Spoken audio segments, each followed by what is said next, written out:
I want to say greetings again to everybody that's streaming or will watch this down the road. I'm a student of history, and I particularly like or study and interested in World War II history.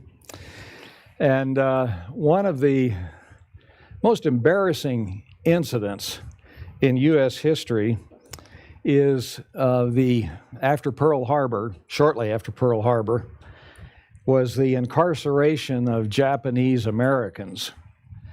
There were, by general count, 127,000 Japanese Americans who were put into prison camps, hastily built prison camps here in the western U.S. Their homes were confiscated, their possessions. They weren't allowed to take but a suitcase or two per person. And when you look back on that, of course, all of that was due to prejudice and to fear, but a lot of it was prejudice. And then in 1947, Jackie Robinson broke the color barrier in professional baseball. And I remember watching him in the 1955 World Series. We had just gotten our first TV set, and of course, young kid, excited about baseball and being able to watch something live on television, that was unheard of. And I remember him on third base, and he was dancing between third base and home, threatening to steal, and just driving he was playing for the Brooklyn Dodgers, and he was driving the Yogi Berra, the catcher for the Yankees, and whatever pitcher was in play at the time, just driving him crazy. And in that game, the game I watched, he stole home plate, which is almost unheard of.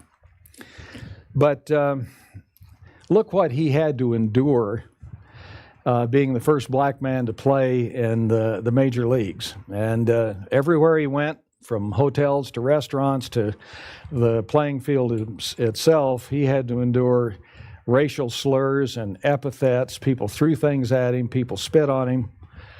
And to his credit and his character, he did not respond. He didn't yell back, he didn't fight back. He held his head high and went about his business. And he answered his detractors with his bat and with his glove. And over time, people came to highly respect him as a man and as a ball player. It's interesting that in January 1997, Vernon Baker was awarded the Medal of Honor, and he was the first black soldier to receive that award. But the problem was, this is in January of 97, the problem was Vernon Baker fought in World War II. And because of racial prejudice, it took over 50 years for him to be awarded that medal. And then, of course, it's no secret, it's been consuming the world over the last several week or two or three now, the recent death of a black man under the knee of a policeman. And it turns out that the officer and the victim both worked at the same bar. The officer, this was the second job for the officer, and this week they interviewed the owner of that bar. She was a white lady, and said that officer, under whose knee the black man was, that officer at the bar harassed black people continually. He was a bouncer, a security guard. And while the victim was no saint, it turns out to be, nobody deserves to die like that, especially over a $20 bill, an alleged counterfeit bill. Nobody deserves to die like that. I read a very revealing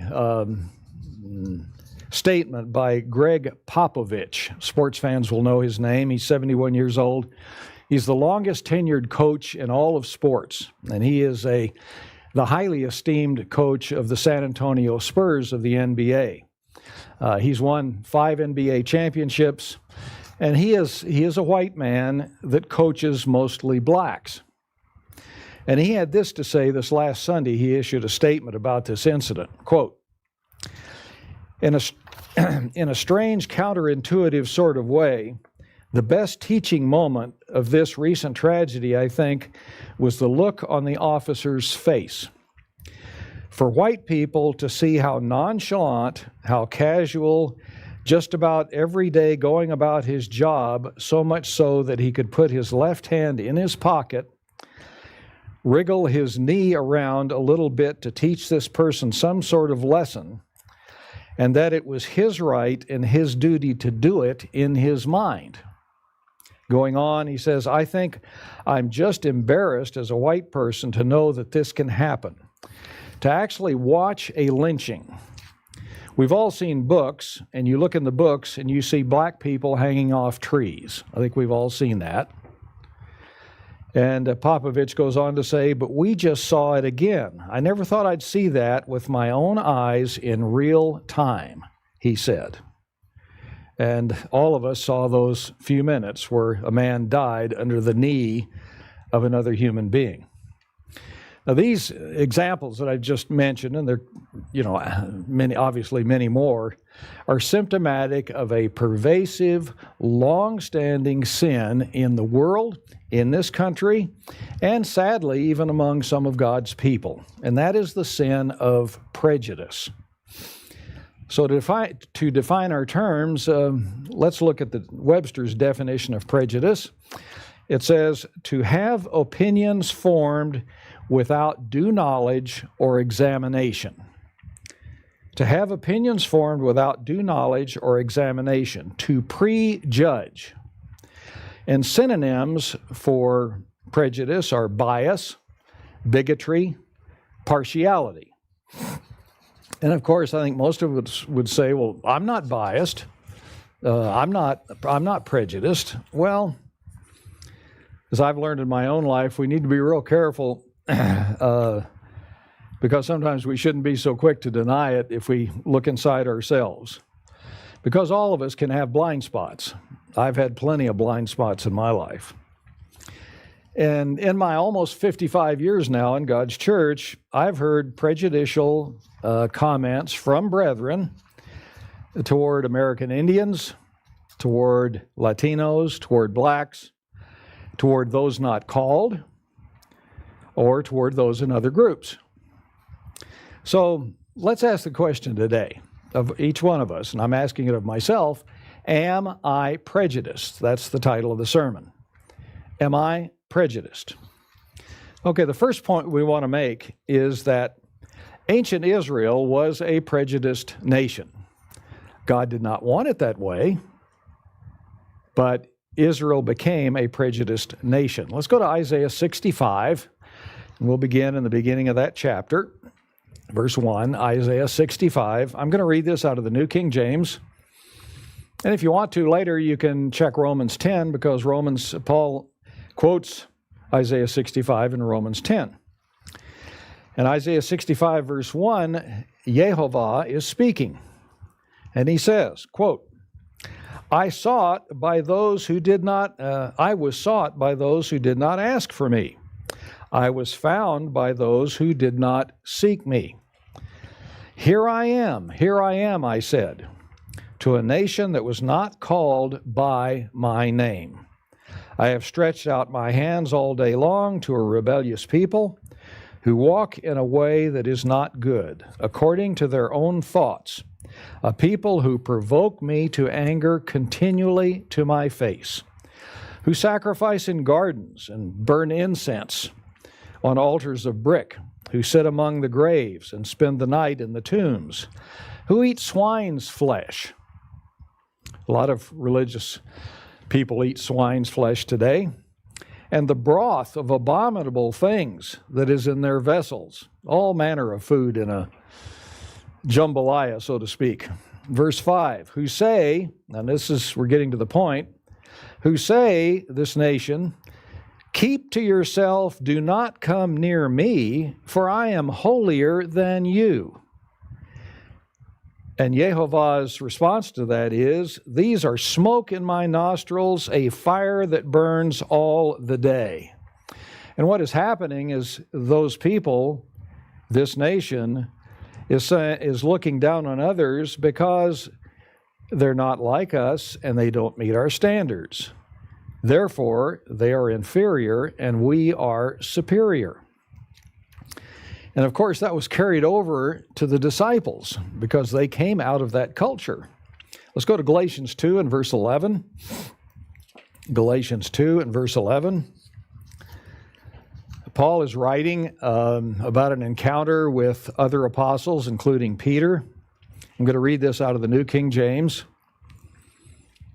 Galatians 2 and verse 11. Paul writes, "Now when Peter had come to Antioch, I withstood him to his face, because he was to be blamed." Verse 12, Galatians 2. "For before certain men came from James, and he would eat," meaning Peter, would eat with the Gentiles. "But when they came," these Jews from Jerusalem came, "he withdrew himself and separated himself, fearing those who were of the circumcision. And the rest of the Jews there at Antioch also played the hypocrite with him, so that even Barnabas was carried away with their hypocrisy. But when I saw that they were not straightforward about the truth of the gospel, I said to Peter before them all, 'If you, being a Jew, live in the manner of the Gentiles and not as the Jews, why do you compel the Gentiles to live as the Jews?'" And we see here in Peter's case, old prejudices die hard.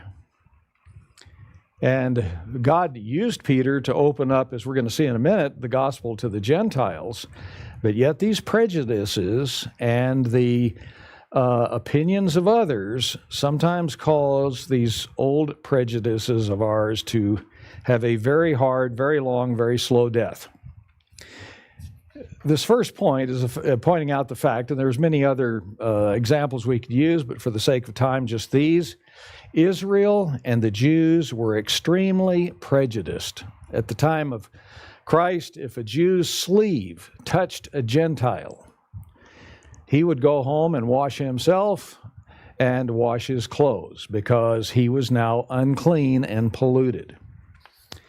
So we established that the prejudice existed in ancient Israel, existed at the time of Christ. Let's go to the second point now and establish the fact that there is great prejudice in every nation. And of course, that's coming out today.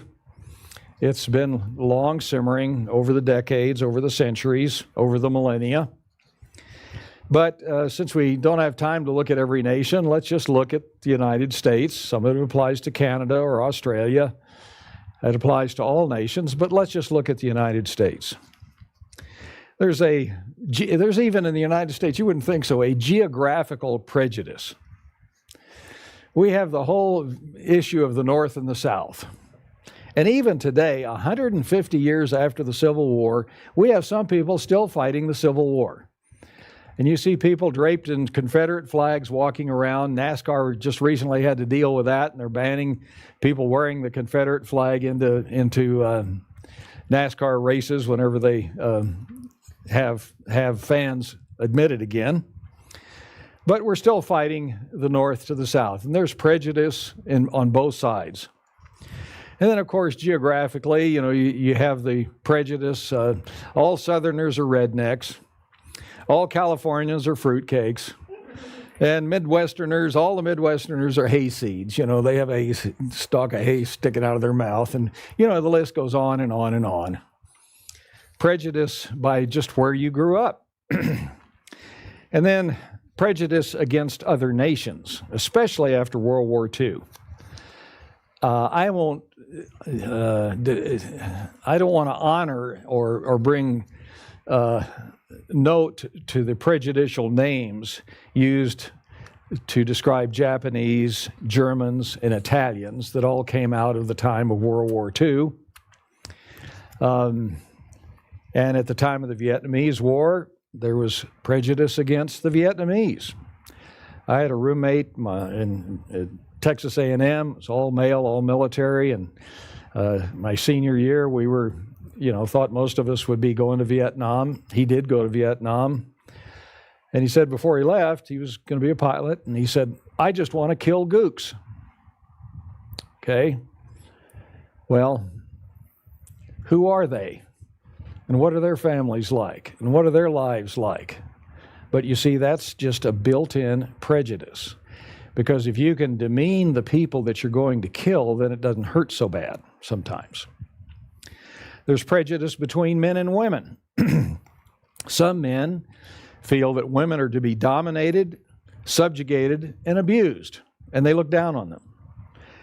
After the women's lib movement, there are some women that feel all men are evil. They don't want anything to do with them. And so it runs both ways. And then, of course, there's prejudice between the races. And I will not repeat the racial epithets going back and forth over the decades that we've all heard. And of course, after 9/11, there are racial epithets against those of Mideast descent, many of whom had nothing to do, most of whom, the vast majority, had nothing to do with what happened on 9/11. And then, of course, we have prejudice over wealth. People who don't have money look with disdain on the wealthy and basically say, we're poor folks and we're proud of it. And as though the wealth pollutes those who have it, and they look down upon them. And then, of course, the opposite is true, very true, that people who have money look down on those who don't as somehow inferior. The poster child for that is a woman named Leona Helmsley. And if you were functioning in the 70s and 80s, you would remember her name. She grew up poor in New York State, and she became a fairly successful real estate agent in New York City. But she married a New York City real estate tycoon in 1972. And as a result of that marriage, she became the public face of his financial empire, which included some very high-end hotels, very prestigious high-end hotels. And she managed the best one in his empire. And she became the public face of that. She flaunted her wealth. And it turned out she was a despotic boss. She would fire people for the tiniest infraction. And she was known as the Queen of Mean. And she had a mean streak, no question about it. And she openly stated regarding her status and that of her husband, she openly stated, only the little people pay taxes. And of course, that and her activities financially came to the attention of the New York State Attorney General, and after a trial, she served 18 months in prison for tax evasion. But the fact is, she was the poster child of those who have money looking down on those who don't. And of course, in the church is not immune to that. There's been prejudice in some cases by the ministry toward the brethren, calling them dumb sheep. And I'm not saying that's a majority, but it did happen. And within the ministry, I've personally witnessed it aimed at me and others. There was prejudice in the ministry toward those who did not graduate from Ambassador College, those who were not hired full-time in the ministry, as though you were somehow a second-class Christian or a second-class minister. And then, of course, we've seen instances where there was, within the church, ministry members looking down on those who were not called and deriding them. I remember a sermon, this goes back decades, but a minister this was at the time when the church taught that the end was coming very soon, and he was flying out of a city in Canada, and he took off and he looked down over the city, and he said that I said to myself, "See you later, suckers," talking about the people in that city, because in his view, it was only a matter of time where they were going to, be nuked or suffer horribly.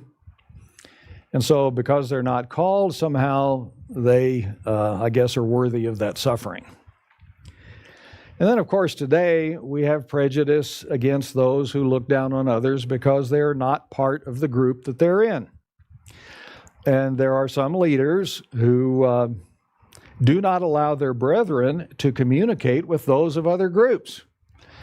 Even you might have a father or a mother or a son or a daughter in a different group, and you cannot communicate with them. Thankfully, that's rare, but it does happen. I don't know, a couple of years ago, I got an email from a man who asked to be removed from receiving the update. The reason being is he would not pray for anybody who was part of Pacific, that were not worthy of his prayers. Even though all of us are baptized, all of us are part of the body of Christ, but because you're not in my group, you're not worthy of my spending my time to pray for you. So with that in mind, let's go to James chapter 2 and see the overriding principle here of all of this. James chapter 2, and we'll begin in verse 1. James 2 and verse 1.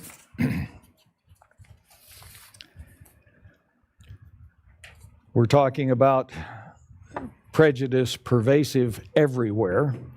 And in James 2 and verse 1, James is obviously talking to the church then and to us now. And he says, "My brethren, have not the faith of our Lord Jesus Christ, the Lord of glory, with respect of persons." Don't do that, he says. "For if there comes unto you your assembly, a man with a gold ring and goodly apparel, and there comes a poor man in vile raiment," we would say today a homeless person, maybe pushing a grocery cart. Verse 3, "And you have respect to him that wears the gay clothing." This is King James English, and how the meanings of words change over the decades. "Come to him wearing, bright clothing, modern clothing, good clothing, and say unto him, Sit you here in this good place, and yet say to the poor, Stand you here, or sit under my footstool." Verse 4, "Are you not therein partial in yourselves, and are become judges of evil thoughts? Listen, my beloved brethren, has not God chosen the poor of this world, rich in faith, and heirs of the kingdom which he has promised to them that love him?" Verse 6, "But you have despised the poor." James is telling the church.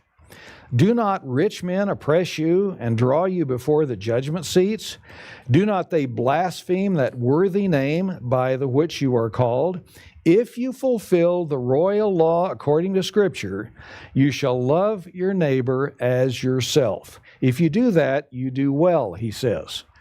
Verse 9, "But if you have respect of persons, you commit sin," he says, "and are convicted of the law as transgressors." We don't want to be there. We don't want to go there. But the fact is that Satan has seen to it that prejudice is pervasive throughout the world. And if we're not careful, it can come into our lives and in the lives of the church. Now let's look at a third point. We have 4 total, but let's look at a third point, because we want to look at now the potential causes of prejudice. How does prejudice infect a nation or a culture or an individual? The first one, if you like to outline, is we were taught that way. That's obvious and logical. Many of us have been taught that way. I grew up in West Texas, and my mom's family grew up in East Texas. And of course, East Texas was part of the Confederacy. And in East Texas, where my grandmother's home was, it was a little town outside of Austin, Texas. A lot of farming, a lot of cotton raised, and there was a large population of black folks, many of whom who worked in the cotton fields. And this is in the 1940s, 1950s. And we would go there, for 2 to 4 weeks during the summer and stay with my grandmother, and my mom would be there. And she had a 2-story white home, in that little town. And she had a part-time maid and cook, and she also had a part-time gardener, both of whom were black. And I remember I had to be, 6 years old, maybe 7 years old, and loved to talk to the cook and the gardener because they had interesting stories.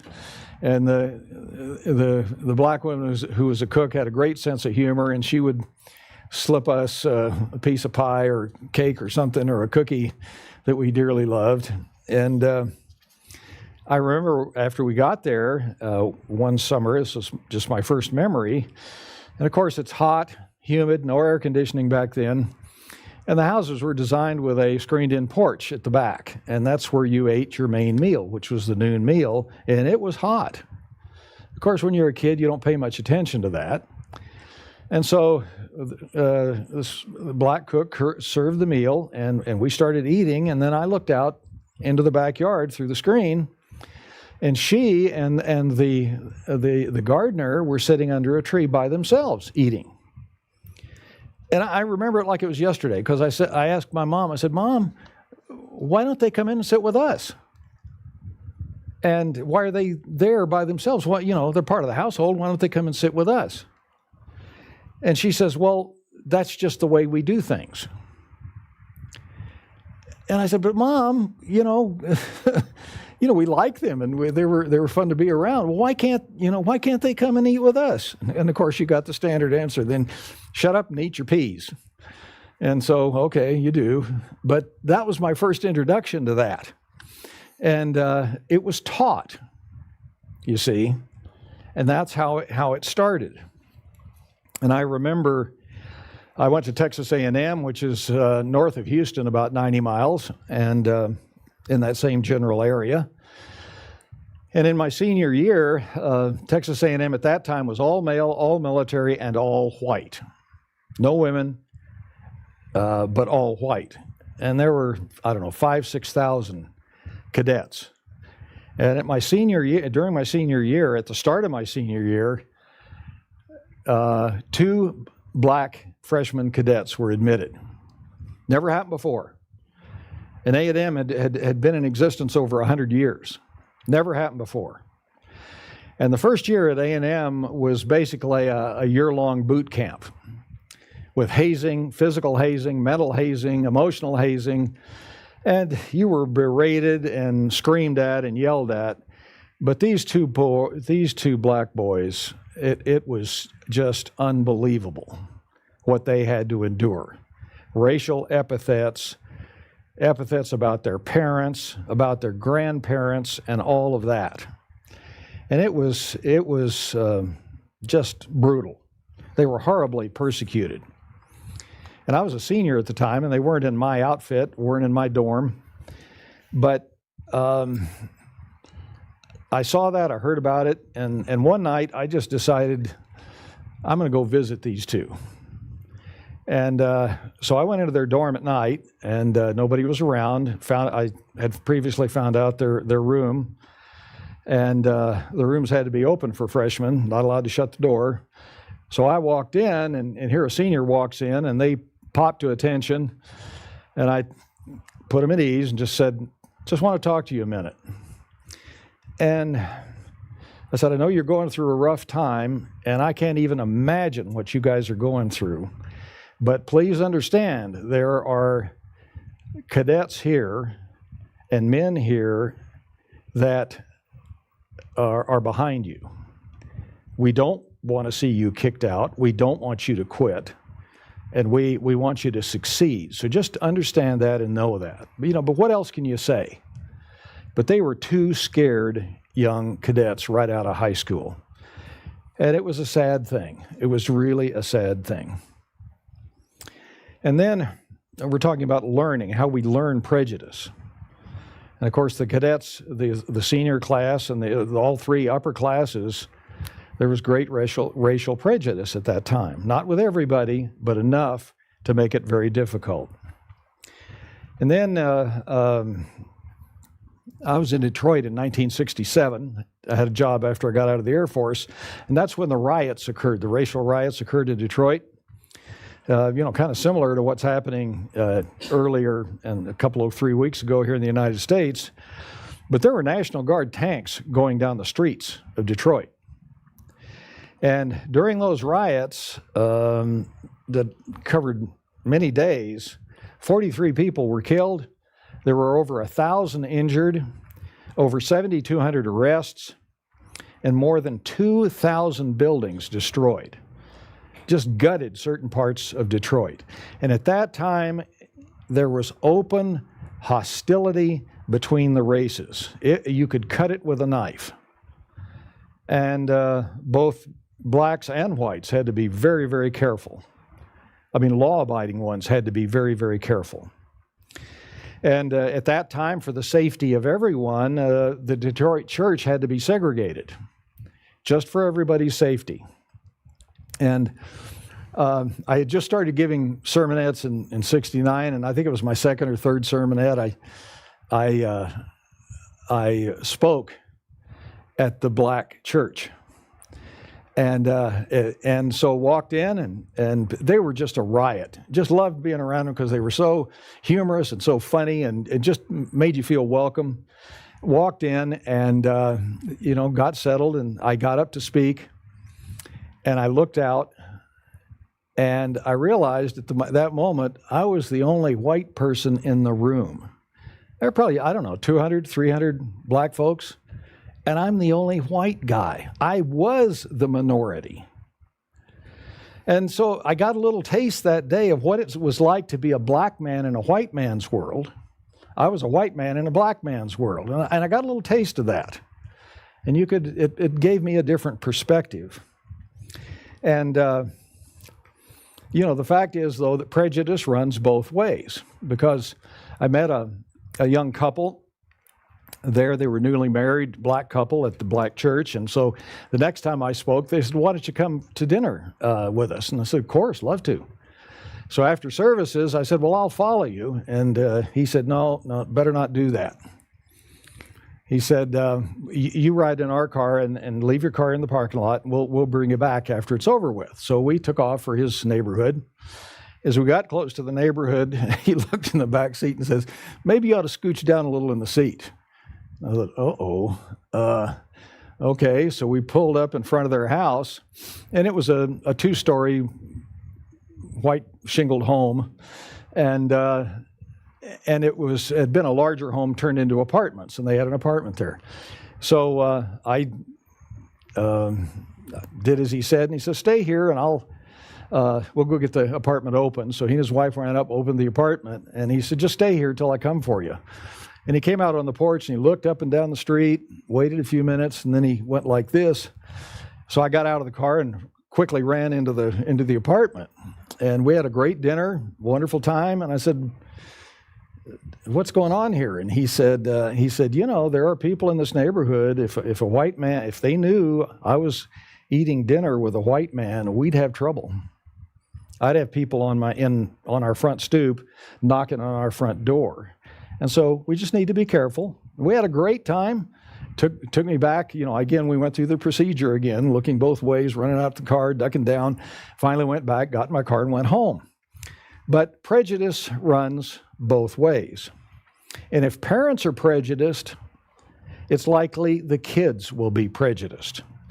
Josh Billings was an American humorist that lived in the 1800s, and he said something profound. He said, quote, "Wisdom has never made a bigot, but learning has." Wisdom has never made a bigot, but learning has. And it kind of reminds me of the sins of the fathers to the 3rd and 4th generation, in Exodus 20. One generation learns it, and it gets passed down to subsequent generations. So one way we learn, we become prejudiced, is we're taught that way. A second one, point B, a second cause for prejudice is they're not one of us syndrome.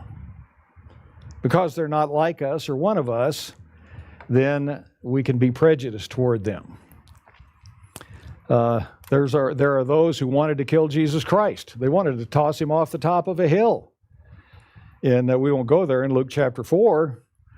And they wanted to do so, because he taught something different, and thereby he became not one of them. And they were so angry with what he said, they wanted to kill him. Let's go to Luke chapter 9 and begin in verse 49 and see something interesting. The wording is applicable today. Luke 9, beginning in verse 49. I'm going to read this out of the New Living Translation. Again, this is an example of the not one of us syndrome. Luke 9, verse 49, out of the NLT. John said to Jesus, "Master, we saw someone using your name to cast out demons. We tried to stop him. Why? Because he isn't in our group." They tried to stop him because he wasn't one of them. Christ's response says in verse 50, but Jesus said, "Don't stop him. Anyone who is not against you is for you." And then going on in verse 51, as the time drew near for his return to heaven, Jesus resolutely set out for Jerusalem. He sent messengers ahead to a Samaritan village to prepare for his arrival. But they turned away, these people in the Samaritan village. The people of the village refused to have anything to do with Jesus because he had resolved to go to Jerusalem. He's not one of us. He's not a Samaritan. He's going down there to that evil place, Jerusalem. Verse 54. When James and John, now James and John are known as the sons of thunder, and they're known for that for a reason. James and John heard it. They said to Jesus, "Lord, should we order down fire from heaven to burn them up?" Just because they didn't want to hear what Jesus had to say, or they weren't part of that group. But Jesus turned and rebuked them. You see, because they're not with us, they can be objects of prejudice. They can be suspect and then objects of prejudice. So that's something we need to be careful about. A third reason for prejudice, cause of prejudice, is a lack of humility. So much in life, troubles in life, go back to a lack of humility. Let's go to Luke 18, and we'll begin in verse 9. Christ is speaking a parable for a reason. Luke 18 and verse 9. And he, referring to Christ, spoke this parable unto certain which trusted in themselves, that they were righteous, and they despised others. That is prejudice, when you despise another person or another group. Two men went to the temple to pray, one a Pharisee, the other a publican. Two different groups. The Pharisee stood and prayed thus with himself. It's interesting, Luke's turn of phrase here. I take that as meaning his prayer never went any higher than his head. So he prayed this with himself, "God, I thank you, I am not as other men are." I'm not like them, meaning I'm better than them. Extortioners, unjust, adulterers, even as this publican. I fast twice a week, I give tithes of everything I possess. Now contrast that with the publican in verse 13. And the publican, standing afar off, not in the spotlight, would not lift up so much as his eyes unto heaven, but smote upon his breast, saying, "God, be merciful to me, a sinner." And then Christ said, "I tell you, this man went down to his house justified rather than the other. For everyone that exalts himself shall be abased, and he that humbles himself shall be exalted." You see, prejudice involves us exalting ourselves above another individual or another group because they're not like us or they're not with us, they're not part of us, and therefore they become or can become in our eyes inferior. Well, what else did Christ teach about humility? Well, we won't turn there, but in Sermon on the Mount, beginning of Matthew 7, what did Christ say? He said, "Best get the beam out of your own eye before you try to remove the speck out of your brother's eye." Just a note of humility. Before we criticize, before we condemn, before we prejudge, let's look at ourselves. And the point is, when we get down to it, our Father called the weak of the world. We know that in 1 Corinthians chapter 1. How can any of us feel superior? Let's go to 1 Peter 4 and verse 18. 1 Peter 4 and verse 18 and see what Peter had to say about that. This is something that we need to keep in mind continually. 1 Peter 4 and verse 18. Peter says, "If the righteous scarcely be saved, where shall the ungodly and the sinner appear?" Now, the Greek word for scarcely, Thayer has this in his, Thayer says, it means with difficulty, not easily, or even says very rarely.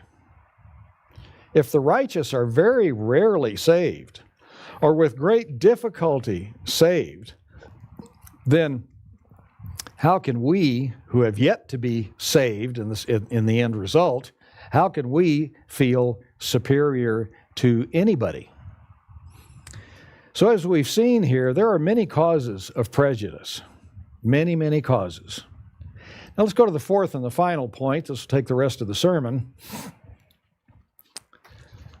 We've seen that Satan provokes prejudice. He infects the world with prejudice. But the fourth point is our Father's way is different, meaning different from being prejudicial. He sent His Son to be an example of treating all people equally. Let's go to Luke chapter 7, and we'll begin in verse 36.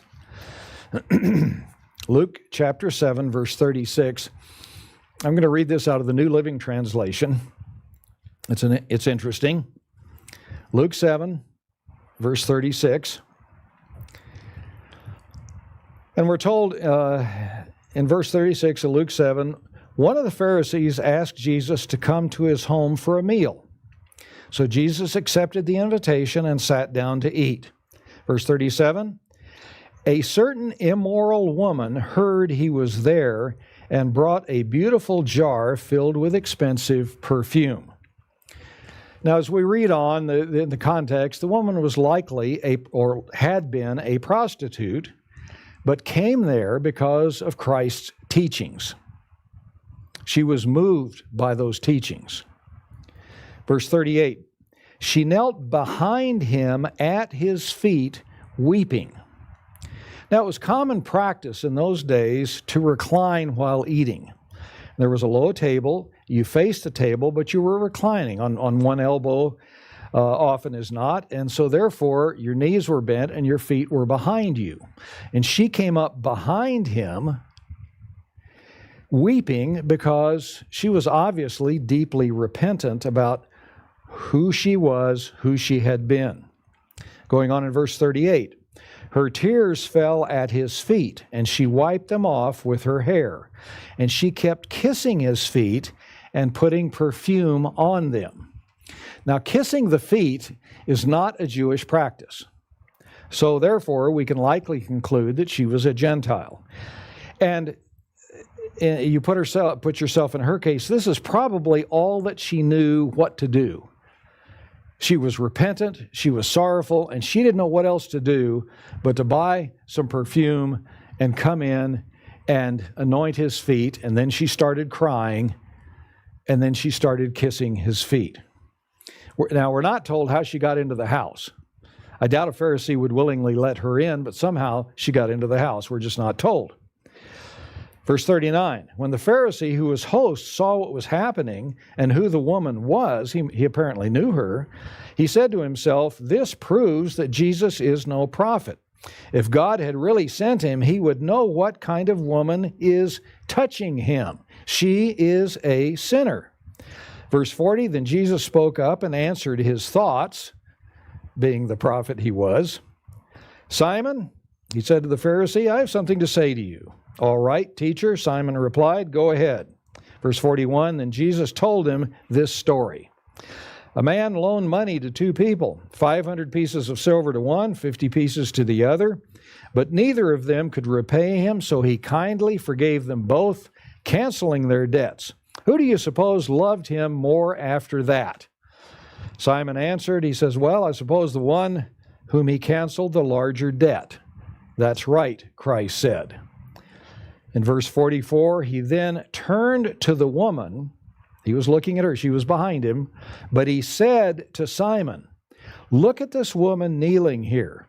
When I entered your home, you didn't offer me water to wash the dust from my feet, but she has washed them with her tears and wiped them with her hair. You didn't give me a kiss of greeting, but she's kissed my feet again and again from the time I first came in. You neglected the courtesy of olive oil to anoint my head, but she has anointed my feet with rare perfume. Verse 47, I tell you, her sins, and they are many, Christ said, have been forgiven, so she has shown me much love. But a person who is forgiven little shows only little love. And when Jesus said to the woman, your sins are forgiven. And then the men at the table said among themselves, who does this man think he is, going around forgiving sins? These may be other Pharisees. Verse 50, Jesus said to the woman, your faith has saved you. Go in peace. And we see here, Christ did not demean the woman because of her sins. He didn't look down on her.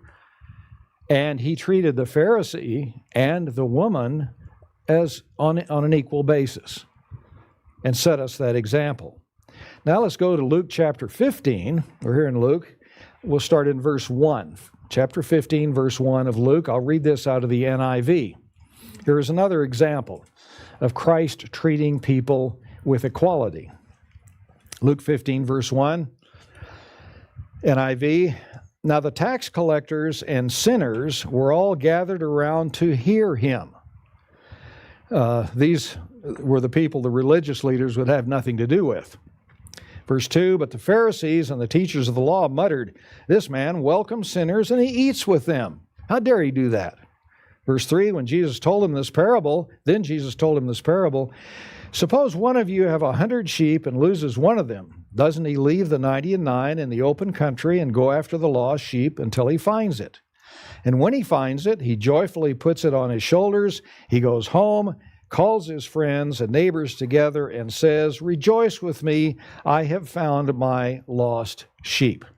Verse 7, I tell you that in the same way there will be more rejoicing in heaven over one sinner who repents than over 99 righteous persons who do not need to repent. Christ treated all equally because he knew that all humans, all humanity, are his brothers and his sisters. And he treated them as such. Now let's go to chapter 19 of Luke. We'll begin in verse 1. Luke chapter 19 and verse 1. Luke 19 verse 1, we're told Jesus entered and passed through Jericho. Verse 2, and behold, there was a man named Zacchaeus, which was chief among the publicans, the tax collectors, and he was rich. He was a wealthy pagan. He was a wealthy Gentile. And he sought to see Jesus, who he was, and could not for the press, because he was little of stature. He was a small man. And he ran before and climbed up into a sycamore tree. If you do any study of Luke, it's interesting the detail that Luke gives. And it just points to the fact that Luke was an eyewitness. Because somebody who was not an eyewitness, why would they even say this? So he climbed up into a sycamore tree to see him, and because he was to pass that way. And when Jesus came to the place, he looked up and he saw him. And he said unto him, Zacchaeus, make haste, come down, because I must abide at your house. I want to come to visit you. So he made haste and came down and received him joyfully. And when they saw it, they all murmured, saying, these are the religious leaders of the day, he was gone to be a guest with a man that is a sinner. How dare he do that? How can he? He's not one of us, because he would go do that. Verse 8. And Zacchaeus stood and said unto the Lord, Behold, Lord, he says, half my goods I give to the poor, and if I've taken anything from any man by false accusation, I restore him fourfold. And Jesus said to him, This day is salvation come to this house. Why? Forasmuch as he also is a son of Abraham. Christ is referring to himself being a son of Abraham. For the Son of Man is come to seek and to save that which was lost. And we see here very clearly, Christ was not a respecter of persons. Now let's go to John chapter 4, and we'll begin in verse 5. John chapter 4 and verse 5.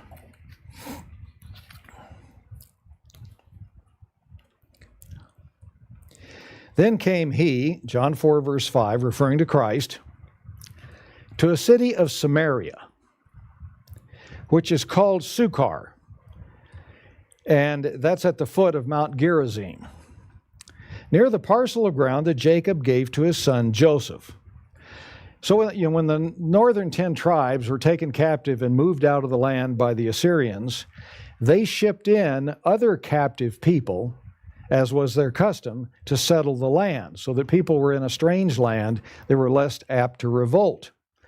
So these conquered people who were pagans came in to the northern part of the Promised Land, and they set up a pagan temple at Mount Gerizim. Verse 6. Now Jacob's well was there. Jesus, therefore, being wearied with his journey, sat on the well. And it was about the 6th hour. It was noon. It was during the heat of the day.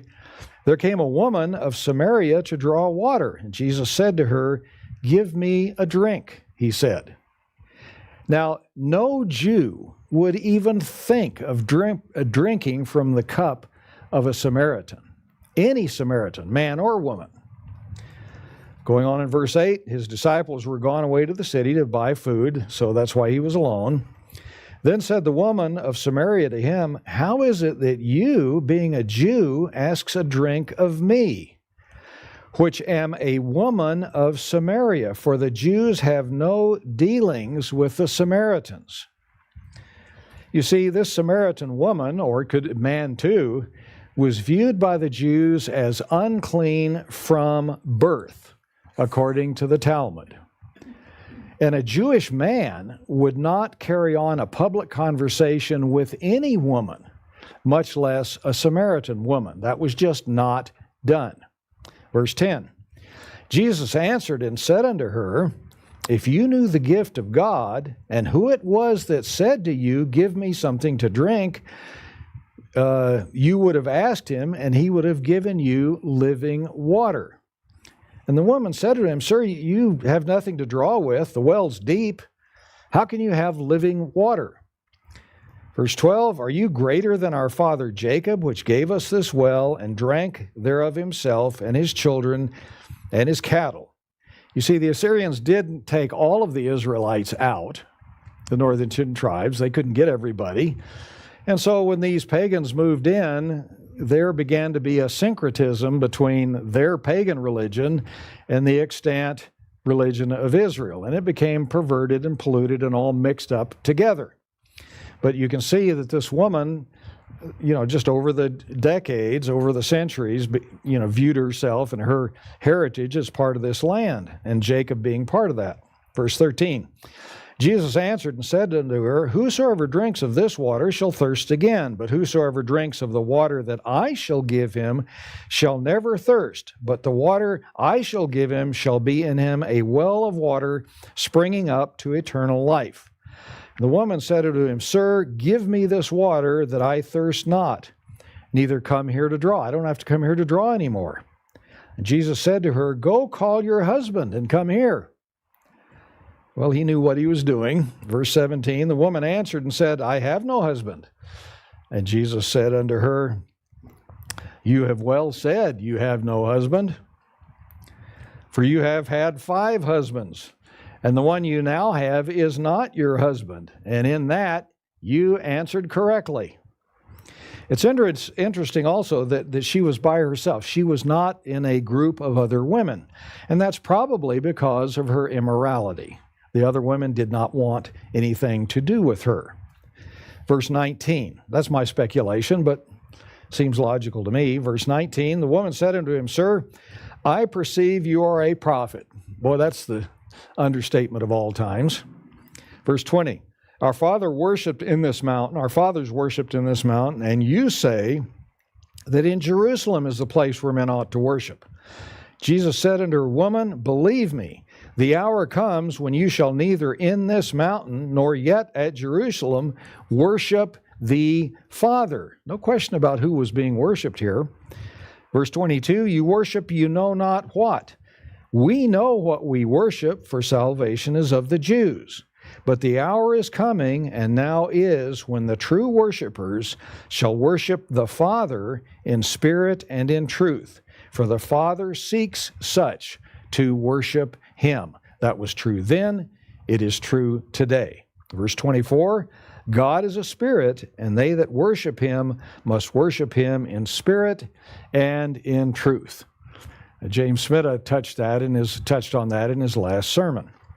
Going on in verse 25, the woman said to him, I know that the Messiah comes, which is called Christ, and when he is come, he will tell us all things. And Jesus said to her, I that speak unto you am he. So we see here that Jesus Christ, like his Father, is not a respecter of persons. Now we're going to look at a time when the Father had to perform a miracle to teach the New Testament church that all are equal in his sight. And it took a miracle to do that. Let's go to Acts 10. We'll begin in verse 9. Acts 10 and verse 9. I'm eliminating the first 8 verses for time's sake. We'll come back and talk about that in just a second. Acts 10, verse 9. On the morrow, as they went on their journey, they drew near unto the city. This was Joppa. Peter went up upon the housetop to pray about the 6th hour. That was about noon. And he became very hungry and would have eaten, but while they made the food ready, he fell into a trance. And he saw heaven opened and a certain vessel descending unto him, as it had been a great sheet knit at the 4 corners and let down to the earth, wherein there were all manner of 4-footed beasts of the earth, wild beasts, creeping things, fowls of the air. And there came a voice to him, and this voice said, Rise, Peter, kill and eat. But Peter said, Not so, Lord, for I've never eaten anything that is common. I'm reading out of the King James. The Greek means defiled or unholy. He says, or he goes on, or anything unclean. So obviously these animals were unclean. And the voice spoke unto him again a second time, What God has cleansed, that call not you common. Verse 16, this was done 3 times, obviously for great emphasis.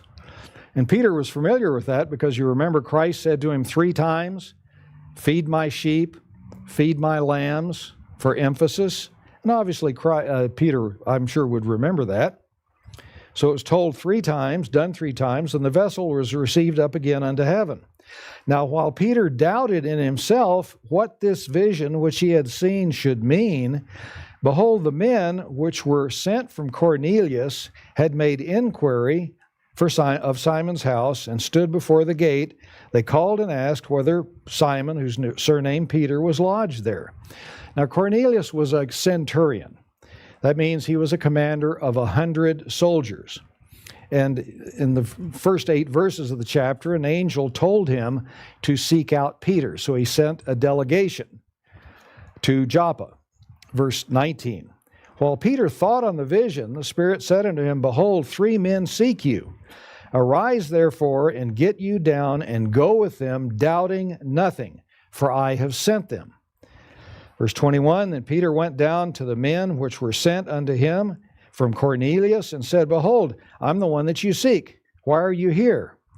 Verse 22, they said, Cornelius, the centurion, a just man, one that fears God, and of a good report among all nations of the Jews, was warned from God by a holy angel to send for you in this house and to hear your words. Then called Peter, he called them in and lodged them. And on the morrow, Peter went away with them, and certain men from Joppa accompanied him. And then on the morrow after that, they entered into Caesarea. Now, Caesarea and Joppa are both on the Mediterranean coast. They're about 30 miles apart, so they split the journey into 2 days, 15 miles a day, which is doable. And so we find here, middle of verse 24, Cornelius waited for them and had called together his kinsmen and near friends. Verse 25, and as Peter was coming in, Cornelius met him, fell down at his feet, and worshiped him. Notice Peter's reaction. But Peter took him up, saying, Stand up, I myself also am a man, not allowing another man to worship him. Wish everybody had that same attitude. Verse 27, and as he talked with him, he went in and found many that were come together. And he, referring to Peter, said unto them, You know how it is an unlawful thing for a man that is a Jew to keep company or come into one of another nation. As a Jew, I'm not supposed to be doing this, he said. But God has showed me that I should not call any man common or unclean. Now the vision was clear. Going to verse 34, I'll read out of the New King James. Then Peter opened his mouth and said, In truth I perceive that God shows no partiality, but in every nation whosoever fears him and works righteousness is accepted by him. Verse 44, While Peter was still speaking these words, the Holy Spirit fell upon all those who heard the word, and those of the circumcision who believed were astonished, as many as came with Peter, because the gift of the Holy Spirit had been poured out on the Gentiles also. It took a miracle to convince the Jews that all humans are equal in God's sight. All humans will have an opportunity for salvation.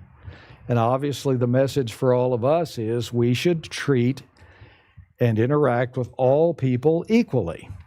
But the question is, we have to answer, looking to our future, would God allow somebody who is prejudiced to be a teacher in the world tomorrow? Somebody who had just even an itty-bitty bit of prejudice. Would he allow a person like that, male, female, doesn't make any difference, race doesn't make any difference, color of skin doesn't make any difference, national origin doesn't make any difference, would he allow somebody who has prejudice be a teacher in the world tomorrow? We have to ask that question. You see, God watches us on a daily basis, looking at our thoughts, looking at our words, looking at our deeds, how we treat people, to see if we treat all people as brothers and sisters, because we're all God's children. Let's go to Galatians 3 and verse 26. Galatians 3 and verse 26. It says it. Galatians 3 verse 26, we're told, For you are all the children of God by faith in Jesus Christ. And we know ultimately that all people will have the opportunity to understand the Father and His Son, have the opportunity to have the indwelling of the Holy Spirit. Therefore, we, all human creation, are children of God. Who created the races? Who gave the races their characteristics? Well, I believe God gave, we know God created the races, but I believe He gave some of His talents to each race. Now, some people don't believe that in the world, certainly. But when you look at the black people, they have a talent for music like no other race. Those little kids come out of the womb jiving. They love music, they love dancing, they're talented with music. And you can just see them in the way they dance, the way they move, whereas us whites are kind of uptight and straight, and they have a fluidity to their movements and the music. The same with athletics. You look at the major sports teams today, the majority of them are made up of black athletes. And they have a sense of humor. Despite the heritage of slavery, they have managed to have a sense of humor. I remember Dorothy and I met a black family in Vail, and we bumped into them several times during that feast, and we got to know them, and every time we bumped into them, it was just a hoot. I mean, if Dorothy and the mama were going back and forth, laughing and giggling, and it was a joy. It made the feast such a joy. The Orientals and the Indians, the Eastern Indians from India, they have an affinity for classical music, in part because of the complexity of the music and the intricacy of the music. Many noted classical musicians are of Indian descent or Asian descent, and they are intelligent. They excel at science and excel at math. I guess everybody's mostly heard of the Bose company, the Bose headphones, Bose speakers, and all of that. The head of that company, the man who founded that company, is Amar Bose, and he was a native of India, and he was a professor at MIT. And I was in Detroit at the time managing a stereo store, and this imposing Indian man walked in, black hair, slightly graying, penetrating eyes, big guy, walked in with a speaker under his arm and stuck out his hand, and he said, "I'm Amar Bose. I have a proposition for you." And he said, "I've got this new development. My team at MIT, we've developed this speaker, and I'm taking it to the top 5 dealers around the country, and if all 5 say yes, I'm going to start a company and we're going to make it. So I'd like to see if you'd like to be part of that." I said, "Well, let me listen to it." So we spent the rest of the day together listening, and our company decided we're going to jump on this. And the other 4 dealers scattered around the country, Los Angeles, New York, Chicago, jumped on it. And that began a friendship with Amar Bose over the years. And I was just awestruck at his intelligence, his perception, his ability to grasp concepts. And this, I'm making the point here that God gave some of his gifts to the Orientals and to the Indians about intelligence, perceptivity, excelling at things, math and science and so on. And then growing up in West Texas, obviously there were a lot of American Indians in West Texas, and they have a love of the earth. They have a respect for the land. And they are incredible artists, many of them. They would color grains of sand, different colors, and then would sand paint and take a handful of colored sand and paint with it. And some of their sand paintings are just astounding. Some of their pottery and paintings on walls and caves and such. God gave them a gift. And so God has given many of his characteristics, some of his characteristics to each race. So who are we to look down on others that are different from us? If we're prejudiced toward other races and peoples, we criticize God's plan and God's design. Let's go to 1 Peter 1 and verse 17. 1 Peter 1 and verse 17. Very fundamental scripture. 1 Peter 1 and verse 17. We're told, if you call on the Father, 1 Peter 1 verse 17, if you call on the Father, who without respect of persons judges according to every man's work, pass the time of your sojourning here in fear. Our Father has no respect of persons. And so we see here this final point. Our Father's way is indeed different from the world's way and Satan's way. Satan who provokes prejudice and looking down on others. Now let's close very quickly. A wise man once said, "A prejudice is the easiest thing in the world to acquire, but the hardest thing in the world to get rid of." And that is so true. Satan provokes prejudice in all humans. And in our lives, it's our responsibility, if we were taught that way, we grew up that way, it's our responsibility to break that chain of prejudice, not allowing prejudice to become part of our character. Our job now is to transform ourselves into the image of Jesus Christ, who had no prejudice and who treated all equally. And we have to do that before the end of our days, before our judgment time is over. And you remember what Christ said in the Sermon on the Mount. You know, he said, you know, you've heard of old time that you should love your neighbor and hate your enemy. And he said, but I tell you, you need to love your enemies. Love those who persecute you. Love those who speak evil of you. Love those who spitefully use you. Why? So you can be the children of your Father. And so if we're to love our enemies, should we not love those from other countries, other races that we don't even know? If we're supposed to love our enemies that we do know, should we not love other people who are not our enemies, but we don't know them yet? Shouldn't we be open to love them? They are our Father's children also. So the point is, there is no place in God's church for prejudice of any kind. Now, none of us are intentionally prejudiced, but if you're like me, you can have blind spots. I've had blind spots over the years that I'm embarrassed about now. Another wise man said, quote, "Some men change their minds, while others merely rearrange their prejudices." We don't want to be part of that.